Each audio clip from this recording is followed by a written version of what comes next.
brought to you by Silver Pumps. Top quality और consistent performance के लिए सिर्फ सिल्वर पंप्स नाम याद रखना। पार्टी के बाद में भी एक मीटिंग हुई परिवार की, उसमें अजय सिंह को और दुष्यंत को ये कहा गया भी पेन भी तुम्हारा, शय भी तुम्हारी, साइन जहाँ आप कहोगे ओम प्रकाश चौटाला वहाँ करेगा।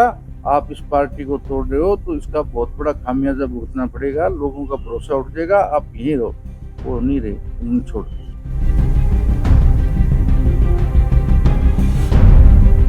वो तो हारे कहाँ, गुहाना के अंदर। उनको हराया किसने? परिवार ने। चौटाला साहब ने क्या नहीं दिया इसको? नहीं, वो तो कहते हैं हमें निकाला, कि आप कह रहे हैं कोई निकालने वाली बात नहीं। देखो, अजय भाई साहब को दाता रामगढ़ से एमएलए, राजस्थान नौर से एमएलए, उसके बाद में भिवानी से एमपी, राज्यसभा में डबवाली से विधायक, मेरी भाभी जी को एमएलए बनाया डबवाली से। दुष्यंत को, ये छोटी उम्र का था, 25 साल का, तो उसको एमपी बना दिया गया। चौटाला साहब को खांसी आ रही थी तो उन्होंने कहा चौटाला साहब आपको खांसी क्या थी, आप तो धूम्रपान करते बोले, और नहीं मैं तो हुक्का पीता हूँ। बोले जी आप हुक्का छोड़ दो, आपकी खांसी ठीक हो जाए। तो उसी दिन कह दिया था हुक्का छोड़। इस युग के लौह पुरुष, विकास पुरुष चौधरी ओम प्रकाश चौटाला हमारे बीच नहीं रहे। उनके भतीजे चौधरी प्रताप सिंह जी के बेटे हैं रवि चौटाला जी, हमारे साथ हैं। उनसे बात करते हैं। आप चौटाला साहब को आपने बड़ी नज़दीकी से देखा है, आप साथ रहे हो, आपके ताऊ भी थे, आपके मौसा भी थे, तो उनसे जुड़े हुए कुछ किस्से। चौटाला साहब के बहुत किस्से है ऐसे जो मैं बता सकता हूँ, जो मेरी नॉलेज में है। चौटाला साहब का जीवन हमेशा संघर्ष से भरा रहा। चौटाला साहब ने अपने पिताजी के टाइम में चौधरी देवीलाल जी की पॉलिटिक्स में, चौधरी देवीलाल हमेशा बाहर रहे, तो उनका पीछे से कामकाज देखना, खेती देखनी, घर चलाना, और अपने छोटे 3 भाइयों को भी पढ़ाना। और उनकी पढ़ाई के लिए चौटाला साहब उनको 150 रुपये, 50-50 रुपये तीनों भाइयों को देते थे उस टाइम। तो उस टाइम 1 रुपये की बहुत वैल्यू थी। तो बड़ा चौटाला साहब ने एक भाई के रूप में ऐसी भूमिका निभाई कि अपने तीनों भाइयों को पढ़ाया, घर का चलाना, और चौधरी देवीलाल की राजनीति देखना भी चौटाला साहब का ही काम था। और चौटाला साहब साधारण सिंपल रहते थे।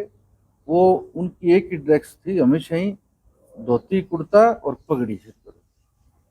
और चौटाला साहब का जीवन, शुरुआत उनकी राजनीति की जब 1 नवंबर 1966 को हरियाणा बन गया, और 67 में पहला इलेक्शन हुआ, तो उन्होंने अपने, तो देवीलाल ने और चौटाला साहब ने आपस में बातचीत करके चौधरी प्रताप सिंह को इलेक्शन लड़ाया इलाहाबाद से। वो जीत गए, अच्छे वोटों से जीते जी।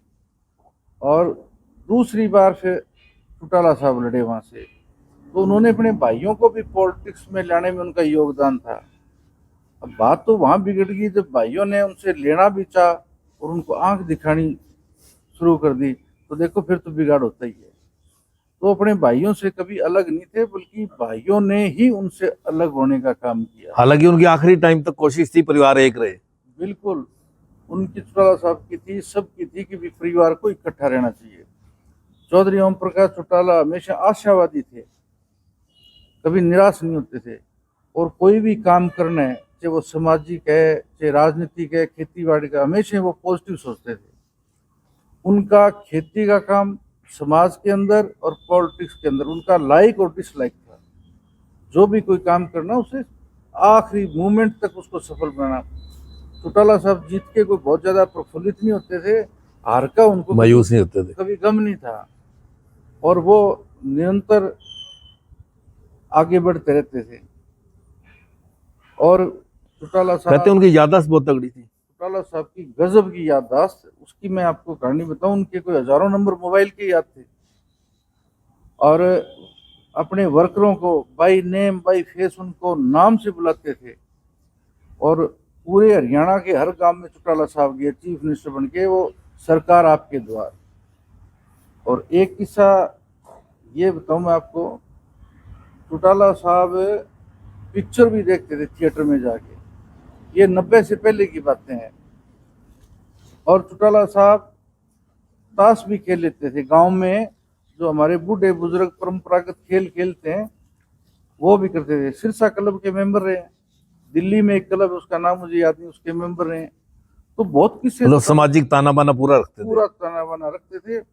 और जब भी वो सीएम थे या नहीं थे तो चौटाला गांव में जाना, तेजा खेड़ा में जाना, जो उनके जो साथी थे, दोस्त थे, या जो परिवार हमेशा ही हमारी मदद करता था, उनके सुख और दुख में वो पहुंचते थे। और गांव के अंदर भी जो पुराने साथी थे उनको भी बाई नेम से बुलाते थे, जो इनके साथ पढ़े हुए जो भी उनके शागिर्द रहे लोग हैं उनको भी बाई नेम बुलाते थे। तो ये सुख दुख में सबके जाते थे, इसीलिए इतनी भीड़, पूरा हरियाणा श्रद्धांजलि देने पहुंचा। चौटाला साहब सामाजिक भी बहुत ज्यादा थे। कोई वर्कर के सुख और दुख में वो पहुंचते थे।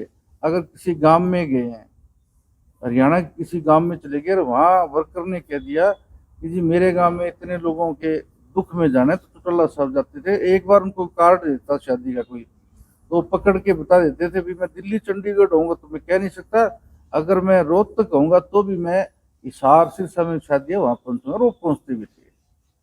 और चौटाला साहब की राजनीतिक में चौधरी ओम प्रकाश चौटाला ने कभी कोई राजनीतिक तौर पर, सामाजिक तौर पर हार नहीं मानी।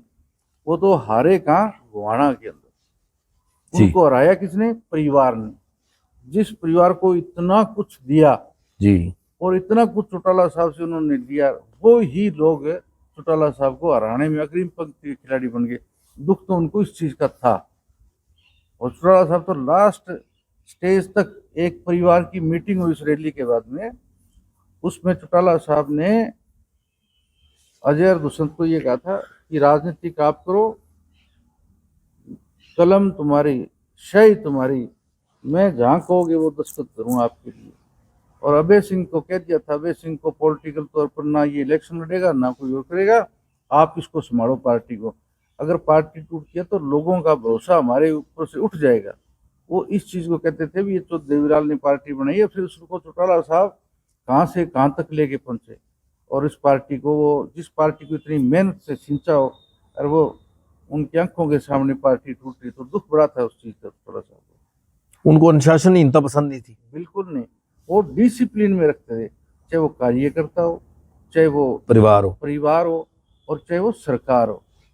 वो डिसिप्लिन को बहुत पसंद करते थे। कहीं रैली जल से जुलूस में लीडर कहते हैं ना, बैठ जाओ पब्लिक को, चौटाला साहब एक ही बात कहते थे, अगर मेरी जबान में रस होगा, मेरी बात इनको पसंद आएगी तो अपने आप बैठ जाएंगे।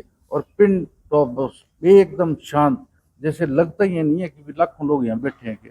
उनके मैंने बहुत भाषण सुने। उनके भाषण को तो उनके जो विरोधी लोग थे ना वो ही सुनते थे, चौटाला का भाषण सुनना है। धारा प्रवाह बोलते थे, बहुत धारा प्रवाह। और वो उनको संस्कृत भाषा की भी नॉलेज थी जी, जैसे संस्कृत भाषा की भी, उर्दू की भी, पंजाबी की भी, ठेठ पंजाबी बोल हाँ, लेते थे। बिल्कुल बोलते थे। और जब जवानी की बातें हैं तो मेरी दादी जी को वो पूरी रामायण पढ़ के सुनाते थे घर में।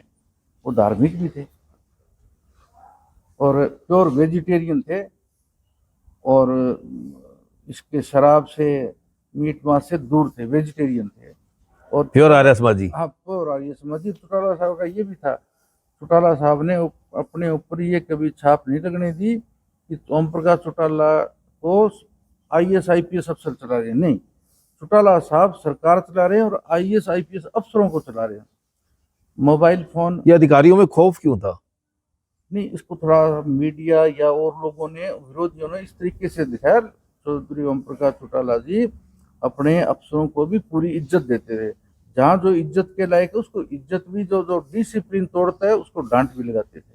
ये नहीं है चौधरी ओम प्रकाश चौटाला के पास कोई आदमी आया, वो बिना खाना खाए, बिना चाय पिए किसी को घर से बाहर नहीं जाने देते। तो मेरी देखने की बातें, कभी सूखी चाय नहीं पिलाई, उसमें मिठाई जरूर होती चौटाला साहब की चाय में। जो भी कोई आया, पत्रकार आए थे, रवि जी, कभी आपको भी डांट मिली हो? हाँ, कर देते थे कई बार।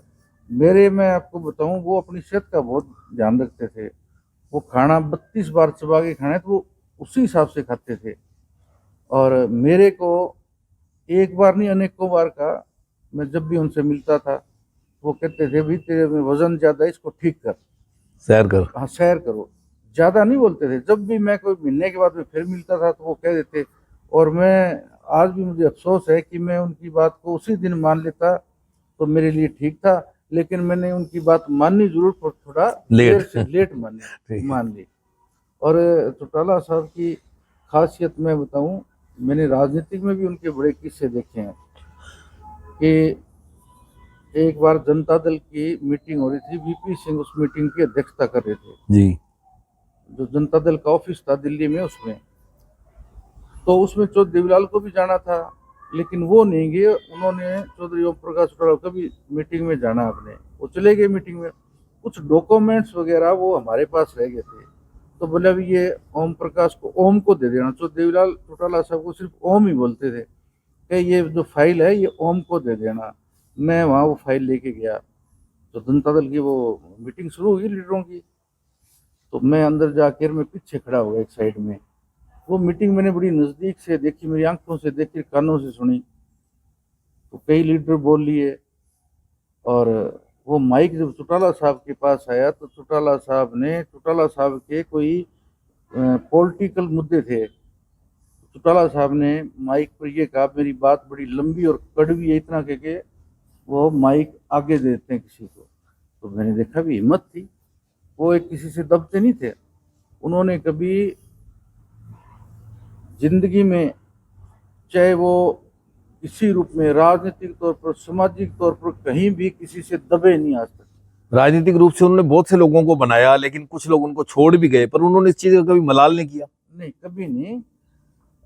चौधरी ओम प्रकाश चौटाला ने बहुत ऐसे कार्यकर्ता जो साधारण गांव से थे, उनको लाके राजनीति का, जिनको ABCD का ही पता नहीं होता था, उनको राज्यसभा में भेजा, किसी को लोकसभा में भेजा, और किसी को MLA बनाया, किसी को मंत्री बनाया। अगर वो छोड़ के चले गए, चौटाला साहब ने जिस कार्यकर्ता का, जिस भी आदमी का अगर हाथ पकड़ दिया, उसको छोड़ा नहीं। वो खुद ही छोड़ के चला जाए तो उसका कह नहीं सकते। जी चौधरी ओम प्रकाश चौटाला ने कोई भी कार्यकर्ताओं का मान सम्मान MLA के बराबर होता था।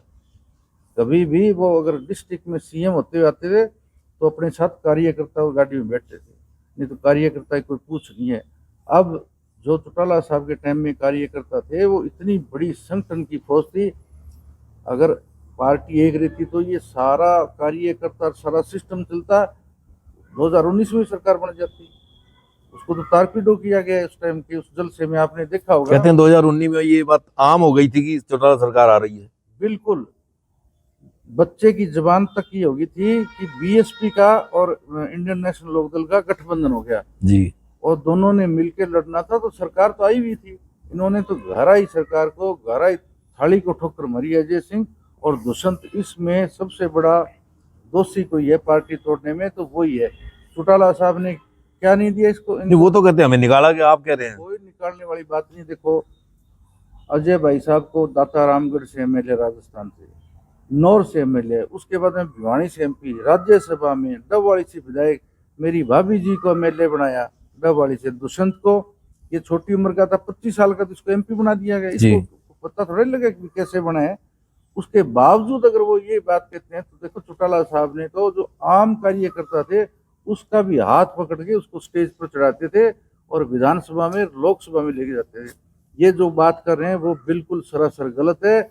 और जब पार्टी टूटने के बाद में भी एक बार परिवार के अंदर, नहीं तो ये क्या बीजेपी की साजिश थी? देखो, इसमें बहुत लोगों की साजिश थी। जो चौटाला साहब को राजनीतिक तौर पर कमजोर करना चाहते थे, उन लोगों का हाथ था और वो उन लोगों के हाथों में खेले। जी, पार्टी के बाद में भी एक मीटिंग हुई परिवार की, उसमें अजय सिंह को और दुष्यंत को ये कहा गया भी, पेन भी तुम्हारा, शय भी तुम्हारी, साइन जहाँ आप कहोगे ओम प्रकाश चौटाला वहाँ करेगा। आप इस पार्टी को तोड़ रहे हो तो इसका बहुत बड़ा खामियाजा भुगतना पड़ेगा, लोगों का भरोसा उठ जाएगा, आप यहीं रहो। वो नहीं रहे, उन्होंने छोड़ दिया। तो आप साझी हो दोनों परिवारों के, आपका कोई प्रयास रहेगा परिवार एक हो जाए? देखो, परिवार तो एक बहुत बड़ी चीज़ है, खुशी मिलती है सारा परिवार इकट्ठा हो। तो कुछ वो मेरे से बड़े हैं जैसे, उनको खुद को सोचना चाहिए। मैं तो आज भी वो कहीं मिलते, मैं रिस्पेक्ट करता हूँ बड़े भाई होने के नाते, लेकिन वो हमारे में उम्र से सबसे बड़े वो ये भाई है, उनको सोचना चाहिए।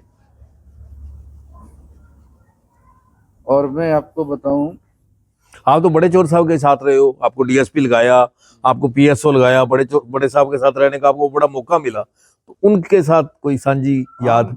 बहुत बातें बता सकता हूँ मैं उनके साथ। मेरे को सन 1987 में जब हवाई जहाज पे कहीं स्टेट प्लेन में जाते थे तो हवाई अड्डे पर इन पे दिक्कत होती थी मेरे जाने से। जी तो फिर कहा भी इसको सिक्योरिटी में रखा जाए। तो फिर मुझे ऑफिशियली तौर पर मुझे अपॉइंटमेंट लेटर मिल गया, मैं परमानेंट उनके साथ रहा और मैंने कमांडो करी हुई है। जी हाँ, मैं नाडा साहब है वहां से ले ट्रेनिंग सेंटर है कमांडो का, और सीएम हाउस की दूरी है 22 किलोमीटर। मैं दौड़ के जाता था, दौड़ के करा था। 3 महीने मैंने पूरी ट्रेनिंग करी और मेरी परीक्षा ली तो देवीलाल ने। वो क्या कमांडो तो ईंट तोड़ते हैं, मैं कहा जी मैं भी तोड़ दूंगा ईंट। मैंने ईंटें लाके उनके सामने ईंट तोड़ी। उस चीज के गवाह एक वो दुनिया में नहीं है, एक तो वीरेंद्र सिंह थे इरिगेशन और पावर मिनिस्टर, दूसरे रघुवीर कादियान, तीसरे थे मांगेराम लंबरदार बहादुरगढ़ से मिले। जी मैंने इनके सामने ईंट तोड़ी। तो उसके बाद आपको अपॉइंटमेंट मिली? हाँ, नहीं अपॉइंट मुझे पहले ही कर दी थी। बोले ये तू दिखा क्या कर सकता है कमांडो, तो मैंने सारी चीज करके दिखा दी। फिर चौधरी साहब ने कहा बोले ये तो ईंट पिल्ली लग रही है। तो फिर वीरेंद्र सिंह ने हंस के कहा बोले जी सीएम हाउस में ईंट पिल्ली मिली तो फिर तो ईंट पक्की है ही नहीं कहीं। तो फिर मेरे को कहने लगे कि अब तो पक्का परमानेंट कमांडो बन गया। वो सीएम हाउस में लिफ्ट बना रहे थे, उसकी ईंट लाके मैंने तोड़ी उनके सामने। तो उनके वो कहते हैं आम हेलीकॉप्टर पे गांव आते थे तो गांव वाले आम आदमियों को हेलीकॉप्टर में चढ़ा देते थे। बिल्कुल जी, एक बार हम गांव में आए तो इंडियन एयरफोर्स का हेलीकॉप्टर था, उसमें उनका टाइम था अभी, अब इसमें ये टेक ऑफ करेगा यहाँ से। तो फिर चौटाला साहब चोर साहब ने लोगों को बुलाया, ये बेचारे जो लेबर काम करती है ना सड़कों पर, उनको बुला के हेलीकॉप्टर पर चढ़ाया। एक हेलीकॉप्टर में 30-30 नौजवान, बच्चे, बूढ़े, बुजुर्ग उस हेलीकॉप्टर में जैसे बस में खड़े होकर लोग सवार करते हैं वैसे सवारी करी। और उनको 3 दफा कम से कम 100 आदमियों को हेलीकॉप्टर में उड़वा के और गांव का चक्कर लगा के वापस उतार दिए। तो उसमें डस्ट बहुत हो गई थी। फिर वो पायलट और था, वो कहने लगे इसमें तो डस्ट होगी। बोले ये इस डस्ट नहीं तो मुझे यहाँ तक पुगाया इन लोगों ने। तो फिर हम उसमें बैठ के हेलीकॉप्टर में दिल्ली जाने लगे। तो मेरे से क्वेश्चन किया उन्होंने कि बता ये लोगों को क्यों घुमाए। मैंने कहा जी आप सरकार हो, आपका हेलीकॉप्टर लोग घूम लिए। बोले नहीं, तुम लोग तो पैसे वाले हो, आम आदमी जो पैसे वाला धनाढ़ आदमी है वो तो हवाई जहाज हेलीकॉप्टर में घूम लेगा, ये गरीब आदमी कहाँ से घूमोगे। तो कहते हैं अभी पायलट उनको फोटो खींचने से या हाथ लगाने से मना कर रहा था। हाँ, मना उनको उड़ा ही दिया। पायलट ने तो इतराज किया भी इतने आदमी मैं इसमें हेलीकॉप्टर उड़ा नहीं सकता। लेकिन फिर भी लोग अंदर बढ़ गए, जैसे एक बस में, टेम्पो में, मेटाडोर में भाग भाग के बढ़ते ना, उस हेलीकॉप्टर की हालत कर दी। फिर चौधरी देवीलाल ने खुद उस चीज को बयान किया कि ये गरीब लोग हैं, इनको हेलीकॉप्टर में बिठाने का मेरा ये इरादा है कि इनका भी इस हेलीकॉप्टर में हिस्सेपति है, ये भी देश के नागरिक हैं। ये गरीब हो गए तो क्या इसका मतलब ये होगा कि हेलीकॉप्टर में नहीं बैठ सकते। अनेकों किस्से हैं। बहुत बार उनके साथ थे तेजाखेड़ा के सरपंच, चौटाला गांव के सरपंच, वो चंडीगढ़ आ जाते थे और वहाँ वापस जो देवलाल सिर्फ आते थे उनको हवाई जहाज में लेके आते थे, एयरपोर्ट पर उतारते थे। आपके गांव चौटाला में खूबराम जाखड़ जो है वो सालों साल सरपंच रहे। कहते एक बार चौटाला साहब उनके सामने कोई खड़ा हो गया तो उसको मनाने गए थे, वो माना नहीं था। वो क्या किस्सा था? वो पुराना किस्सा है जी। खूबराम जाखड़ को सरपंच, ये मेरे ख्याल में जब डेमोक्रेसी आई और जब से पंचायत के इलेक्शन हुए उससे लेकर एंड तक खूबराम सरपंच ही रहे जी। और वो भी थोड़े सख्त स्वभाव के थे और ईमानदार थे। तो कई बार चौटाला साहब भी उनको टोकते थे लेकिन वो मानते नहीं थे, वो कहते मैं मेरे हिसाब से ही चलूंगा। तो वो सरपंच अच्छे थे। मनाने की बात की तो फिर गांव की पॉलिटिक्स होती थी, कोई खड़ा हो जाता था, किसी को मनाते थे, किसी को बिठाते थे। चौटाला साहब का पूरा योगदान होता था। तो खूबराम जाखड़ सरपंच के इलेक्शन लड़ते थे तो वो डोर टू डोर जाके खूबराम सरपंच के लिए वोट मांगते। मैंने खुद देखा है, एक रामकिशन गुड्डी तेजाखेड़ा से, एक खूबराम जाखड़। जब भी इलेक्शन हुआ तो चौटाला साहब 15 दिन गांव में रहते थे, दोनों गांव में घूमते थे, उनके लिए वोट मांगते थे। इनको ये कोई गुमान नहीं था मैं सीएम रहा हूं, मैं ऊपर प्रधानमंत्री रहा हूं, आम आदमी के बीच में रहते थे। हाँ बिल्कुल, कभी भी उन्होंने, चौटाला साहब हो चाहे चौधरी देवीलाल हो, वो सीएम के पद पर थे या उप प्रधानमंत्री थे या नहीं थे, वो आम पब्लिक से उसी स्टाइल में मिलते थे। ये नहीं है कि भी एक चीफ मिनिस्टर हो गया उसकी सिक्योरिटी इतनी होगी, उसके ताम जाम हो गया, नहीं, वो सारे बंधन को तोड़ के आम लोगों में आम लोगों की तरह रहते थे। और वो अपने जितने पुराने साथी जो देवीलाल के जो दोस्त थे उनसे भी चौटाला साहब निभाते थे, उनके भी परिवारों का ध्यान रखते थे। और सबको मान सम्मान इज्जत। हेलीकॉप्टर के किस्से के अलावा एक किस्सा ये भी है कि रैली में एक वर्कर आया था, उसको अपने साथ जर्मनी ले गए। हाँ, वो है झज्जर के वर्कर है, रोहतक में उनका चौटाला साहब का प्रोग्राम था। वो उस टाइम युवा जनता दल के अध्यक्ष, युवा लोक दल के अध्यक्ष थे जी सतपाल, उनका नाम है सतपाल पहलवान जी। वो तो स्वभाव तौर पे मिलने के लिए गए थे चौटाला साहब। चौटाला साहब ने कहा भी तेरा पासपोर्ट है, वो नहीं है। तो रातों रात उनका 4 घंटे में पासपोर्ट बन गया और उनको कह दिया भी घर से कपड़े तेरे सामान ले लें, और उनको बिठा के जर्मनी ले गए। 12 कंट्री में घुमा के ले थे।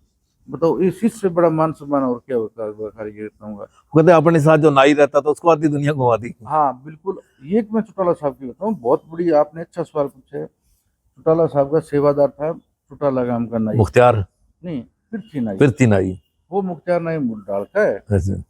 पृथ्वी नाई उनकी कटिंग वटिंग और दाढ़ी वो करता था, सेव वगैरह। उसको हिंदुस्तान में क्या, उसको पूरी दुनिया में घुमाया अपने साथ। और वो नाई था, उनके जो गांव के देहात में कपड़े पहनते उन कपड़ों में उनके साथ रहे। और चौटाला साहब अपनी डायरी है उनके ऊपर, मुझे लगता है जो उन्होंने एक किताब भी लिखी है शायद, अभी तक वो बाहर नहीं आई पब्लिकली जी। वो डेली अपनी डायरी को मेंटेन करते थे उर्दू में। जब वो जेल में उनको सजा हुई तो मैं उनसे मिलने के लिए गया हॉस्पिटल में, तो आगे पुलिस का पहरा था, पर उनकी एक डायरी और एक अपना पेन, तो वो डेली जो हिस्ट्री होती थी उसको नोट करते थे। शायद हो सकता है वो किताब भी उनके जो लिखे वो आएगी बार। और मेरी आपके माध्यम से ये अपील है, जो चौटाला साहब के साथ जिन लोगों ने काम किया है, चाहे वो वर्कर स्तर के लोग हो, चाहे एमएलए और चाहे एमपी हो, उनको मिल के चौधरी ओम प्रकाश चौटाला के जीवन पर एक किताब लिखनी चाहिए जी, ताकि जो आने वाली पीढ़ी है हमारी वो सबक ले और उनको ये महसूस होगा। मैं तो कहता हूँ स्कूलों में, कॉलेज में, यूनिवर्सिटी में पाठ्यक्रम इनका लागू होना चाहिए, ताकि संघर्ष का पता चल सके। देश की आज़ादी हमें बातों से नहीं मिली, संघर्ष से मिली है। ये जो राजनीति के लोग होते हैं उनमें ये भी सिखाया गया तो देवीलाल ने, चौधरी ओम प्रकाश चौटाला ने, कि आप संघर्ष करने का आप में दम है तो आपके पार्लियामेंट भी आपसे दूर नहीं और ना विधानसभा दूर। कहते हैं जो देवीलाल हार जीत का फर्क नहीं मानते थे, 13 बार आ रहे हैं, 7 बार जीते हैं, पर बड़ी ऊपर तक गए। तो देवीलाल इलेक्शन लड़े हैं ना, उनमें हारे ज्यादा जीते कम है, लेकिन वो कभी इलेक्शन को हार और जीत में कभी महसूस नहीं किया। तो देवीलाल कहते थे एमएलए एमपी तो आजकल कोई चापलूसी करके किसी पार्टी से, बात तो लीडर बनने की है। हाँ, बात है लीडर बनने की। एक बार सतपाल उनके धर्मपाल मलिक गोवाना वो जीते थे को लोकसभा के इलेक्शन है सोनीपत से जी, तो उन्होंने चौधरी देवीलाल के चरणों में करके प्रणाम और उनसे आशीर्वाद मांगा। तो धर्मपाल ने कहा, बोले जी मैं एमपी बन गया। बोले तेरे को भाई बहुत बहुत मुबारक। बाद में चौधरी देवीलाल ने कहा एमपी बनना बड़ा आसान है, लीडर बन तू। फिर बोले लीडर कैसे बनते हैं? बोले लीडर वो होता है जो दूसरे को जिताए, हारने वाले को जीत दिलवा दे, वो लीडर होता है। चौधरी देवीलाल किंग मेकर थे। और उनका मैं एक किस्सा बताऊं, चौधरी देवीलाल उप प्रधानमंत्री थे, तब भी मैं उनका गनमैन था। तो चौधरी देवीलाल को मैंने बहुत बार कहा जी, मैं कहा आप प्रधानमंत्री बनो देश के, आप प्रधानमंत्री बनो। तो बड़े मुस्कुरा के वो हमें जवाब देते थे, भाई ठीक है देखो आगे क्या होता है। और जब ये प्राइम मिनिस्टर का चक्कर चला तो देवीलाल को बनना था प्राइम मिनिस्टर तो, और चौटाला साहब ने मुझे बुला के हरियाणा भवन के अंदर एक बात की साइड में ले गया अलग से, बोले चौधरी साहब को मनाओ, तेरे दादा लगते हैं, उनको जाके कह दे आप प्राइम मिनिस्टर बनो, मैं राजनीतिक तौर पर कुछ नहीं मांगूंगा। बल्कि वो इलेक्टोरल पॉलिटिक्स से ही आउट होना चाह रहे थे। तो देवीलाल अगर प्राइम मिनिस्टर बनते हैं तो चौधरी ओम प्रकाश चौटाला ने पहले ही कह दिया था मैं कुछ नहीं बन के रहता। और कहते हैं जो देवीलाल ने आपको ये नहीं कहा था कि चौटाला साहब खुद सीएम बनना चाहते हैं तो मेरे को सेंटर में भेज रहा है? नहीं, वो मैं ये बताऊँ ना, उसमें एपिसोड में एक मैं बताऊँ आपको, वो एक दुर्भाग्य था। जैसे अजय सिंह ने इन्होंने जो किया वो ही मेरे चाचा तो रणजीत सिंह ने कर दिया। तो रणजीत सिंह बड़े अति महत्वाकांक्षी हो गए थे। उनकी प्रपोजल थी भी चौधरी देवीलाल अगर सेंटर में जाते हैं, मिनिस्टर बनते हैं तो मुझे स्टेट का चीफ मिनिस्टर बनाओ। अगर चौधरी देवीलाल स्टेट के हरियाणा के चीफ मिनिस्टर रहते हैं तो मुझे कैबिनेट मंत्री भारत सरकार बनाओ। वो उनकी थी, वो सब चौधरी देवीलाल को पता लग गया था। और चौधरी रणजीत सिंह जी के बारे में चौधरी देवीलाल जी ने कहा था कि ये औरंगजेब है। ये मैं नहीं कह रहा, वो मीडिया में छपी है, पूरे हिंदुस्तान में खबर लगी है। सम्राट होटल वाला किस्सा। हाँ, सम्राट होटल वाला। सम्राट होटल में कांड किया जो सरकार गिरानी थी चौधरी देवीलाल की, उसमें एक भिवानी से डी ग्राम और चौधरी रणजीत सिंह थे, इन्होंने सरकार गिरानी थी चौधरी देवीलाल की। वो पता लग गया। उस टाइम हम मद्रास में थे, तो देवीलाल को नेशनल फ्रंट की मीटिंग थी, करुणानिधि के ने वो रैली करवाई थी जी। तो हम किसी गेस्ट हाउस में रुके हुए थे, तो फोन आने लगे भी सरकार टूट रही है जी, आपके एमएलए विद्रोह कर दिया। तो चौधरी देवीलाल ने कहा भी मैं यहाँ इनके फोन सुनूंगा जो लोग बता रहे हैं, तो रैली में नहीं जा पाऊंगा। उन्होंने कहा तू नोट करना क्या कौन से एमएलए का नाम है, कौन जा रहा है कौन आ रहा है। तो जी मैं उस टेलीफोन पर बैठ गया, सारी जो रिपोर्ट थी मैंने पेन से लिख के चौधरी देवीलाल को दी। फिर तो साहब को उस टाइम भी पता लग गया था भी इसको सरकार को गिराने में किन किन लोगों का हाथ है। और मैं बताऊँ आपको, चौधरी देवीलाल तो प्राइम मिनिस्टर बन गए थे।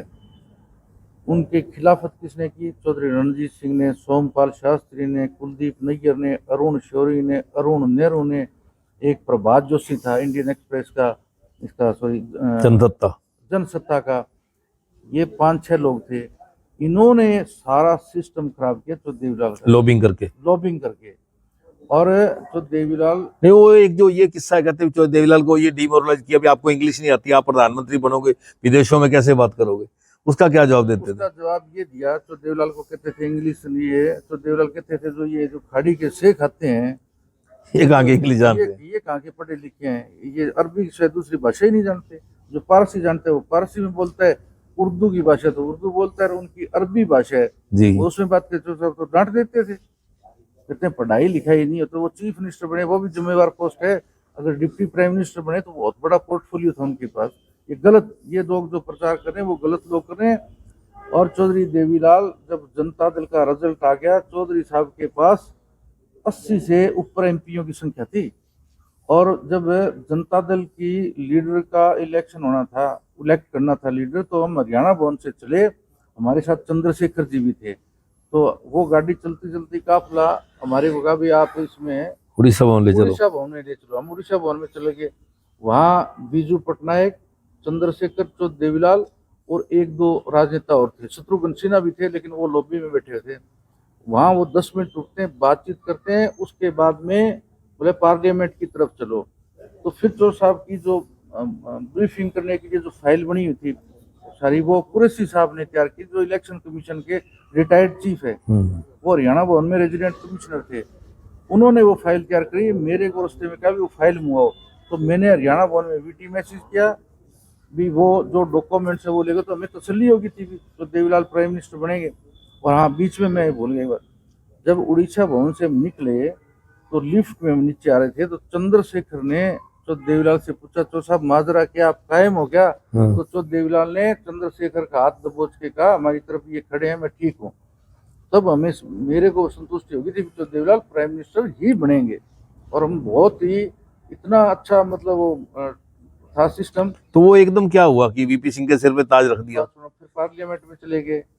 मधु दंडवते वो चुनाव अधिकारी थे उनके, जनता दल का लीडर इलेक्शन करने में, उन्होंने शुरुआत करी। तो वीपी सिंह खुद खड़े हुए, बोले मैं चौधरी देवीलाल को नेता स्वीकार करता हूँ जनता दल का। और उनके पीछे चंद्रशेखर जी खड़े हो जाते हैं, उन्होंने भी कहा कि मैं अनुमोदन करता हूँ, मैं भी अनुमोदन करता हूँ। तय हो गया, बड़ी ताड़ियां बजी, नारे लगे। इसमें पार्लियामेंट हाउस के अंदर जहाँ वो मीटिंग चल रही, बड़े नारे लगे। उसके बाद में चौधरी देवीलाल खड़े हुए, उन्होंने अपनी स्पीच शुरू कर दी। उन्होंने पूरे देश के समीकरण और सारी बातें बता के कहा भी एक नारा चला था, ताऊ पूरा तोलेगा, लाल किले से बोलेगा। तो बोला भी मुझे ये बहुत जिम्मेवारी इन्होंने दी है, लेकिन मैंने लोगों से वायदा किया कि मैं वीपी सिंह को प्राइम मिनिस्टर बनाऊंगा, तो मैं, मेरा ये ताज है, मैं वीपी सिंह को दे रहा हूँ।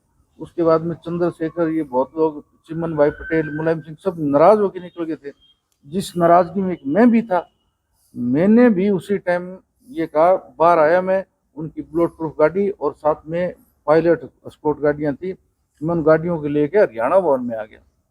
फिर चौधरी देवीलाल, मधु लीमी है, पता नहीं कोई ऐसा नाम था, उनकी गाड़ी में बैठ के आए।